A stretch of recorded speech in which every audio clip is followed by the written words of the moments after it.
সাম্প্রতিক সময়ের যুদ্ধগুলোর মধ্যে আলোচিত একটি সংঘাত হল সিরিয়ার গৃহযুদ্ধ। 2011 সালের মার্চে শুরু হওয়া এই গৃহযুদ্ধ আজও চলছে। তবে সম্প্রতি সিরিয়ার বিদ্রোহী গোষ্ঠী হায়াত তাহরিক আল শাম বা HTS দেশটির নিয়ন্ত্রণ নেয়ায় এই সংঘাত নতুন করে আবার আলোচনায় এসেছে।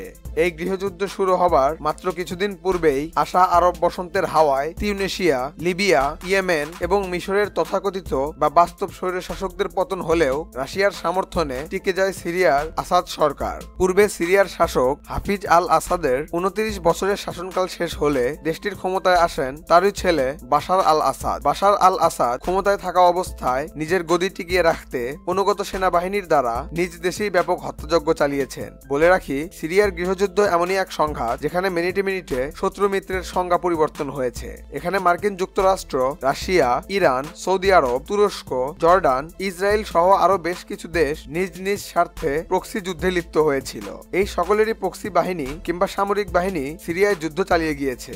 আমাদের আজকের পর্বে সিরিয়ার গৃহযুদ্ধের জটিল সমীকরণ, ইতিহাস এবং বর্তমান অবস্থা সম্পর্কে জানব। ভিডিওটি শুরু করার আগে বলে রাখি, আপনি যদি আমাদের চ্যানেলে নতুন হয়ে থাকেন তবে চ্যানেলটি সাবস্ক্রাইব করুন এবং ভিডিওটি ভালো লাগলে একটি লাইক দিতে ভুলবেন না। সিরিয়ার গৃহযুদ্ধের ইতিহাস ঘাটলে দেখা যায় আরব বসন্তের নাম। এই আরব বসন্তের শুরুটা হয়েছিল মূলত তৎকালীন মধ্যপ্রাচ্যের কিছু স্বৈরশাসকদের অতি কঠোর মনোভাব এবং তাদের উৎখাত করার আন্দোলনের মাধ্যমে। সর্বপ্রথম এই আরব স্প্রিং বা আরব বসন্ত শুরু হয়েছিল 2010 সালে। তৎকালীন তিউনিসিয়ার ডিক্টেটর আবেদিন বিন আলীর 25 বছরের স্বৈরশাসনের অবসান ঘটাতে জোরালোভাবে বিক্ষোভ শুরু করে তিউনিসিয়ার জনগণ। সে সময় প্রচুর দমনপীড়ন চালিয়েও ক্ষমতায় টিকে থাকতে পারেনি দেশটির স্বৈরশাসক আবেদিন বিন আলী। অবশেষে সে দেশ ছেড়ে পালিয়ে যেতে বাধ্য হয়। ঠিক এর পরপরই তিউনিসিয়ার দেখাদেখি আরবের বিভিন্ন দেশ সরকার বিরোধী আন্দোলনে উত্তপ্ত হয়ে ওঠে এবং এই সংঘাতগুলোতে ইন্ধন যোগায় মার্কিন যুক্তরাষ্ট্র। সে সময় মিশর, লেবানন, আলজেরিয়া, জর্ডান, ইরাক সহ বেশ কিছু দেশ ব্যাপক উত্তপ্ত হয়ে উঠেছিল। এমনকি মিশর এবং লেবানন থেকে সরকার পতনও হয়েছিল।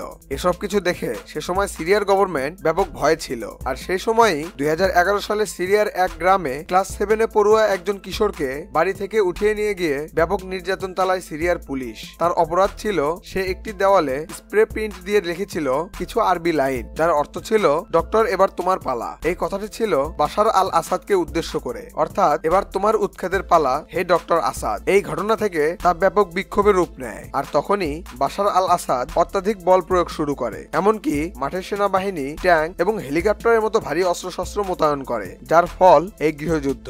বাশার আল আসাদ রাশিয়া এবং ইরানের সাহায্যে ক্ষমতায় টিকে গেলেও এর সুযোগ নিয়ে সিরিয়ায় বহু বিদ্রোহী এবং প্রক্সি বাহিনীগুলো প্রবেশ করতে থাকে এবং গৃহযুদ্ধটি দীর্ঘ হয়ে যায়। এবার চলুন এই গৃহযুদ্ধের জটিল সমীকরণ এবং বর্তমান অবস্থা সম্পর্কে জেনে আসি। সিরিয়ার গৃহযুদ্ধ এমনই এক সংঘাত যেখানে শত্রু মিত্রের জটিল সমীকরণ বরাবরই বদলায়। মূলভাবে দেখলে দেখা যায় সিরিয়ার বিবাদমান পক্ষ হলো মোট 4টি। একদিকে আছে সাবেক প্রেসিডেন্ট বাশার আল আসাদ, আর তাকে সমর্থন দিয়ে যাচ্ছিল রাশিয়া, এবং আসাদ শিয়া গোষ্ঠীর হওয়ায় ইরান ও তার প্রক্সি বাহিনীগুলো আসাদকে বিভিন্নভাবে সাহায্য করতে থাকে। অপরদিকে আরব বসন্ত শুরু হওয়ার পর সিরিয়ার বিভিন্ন বিদ্রোহী গোষ্ঠীগুলো মিলে তৈরি করে ফ্রি সিরিয়ান আর্মি নামক একটি বিদ্রোহী সংগঠন, এবং এরাই এই গৃহযুদ্ধের তৃতীয় পক্ষ।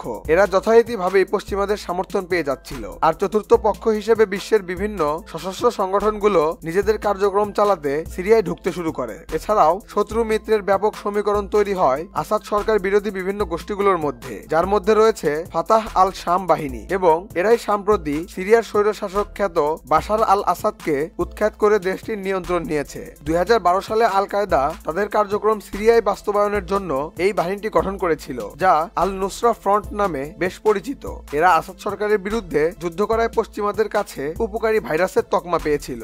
এরপর এই আল নুসরা ফ্রন্ট হিজবুল্লাহ বিরোধী আরেক গ্রুপ জায়েশ আল ফাতাহ এর সাথে হাত মিলিয়ে 2015 সালে আসাদ বিরোধী আরেক বৃহত্তম বিদ্রোহী সংগঠন আহরার আল শামের সাথে অভ্যন্তরীণ যুদ্ধে জড়ায়, এবং সে সময় ছোট ছোট আরো কিছু দল গঠিত হয়েছিল, এবং সবশেষ এই সব দলগুলো মিলে তৈরি হয় হায়াত তাহরিক আল শাম বা HTS।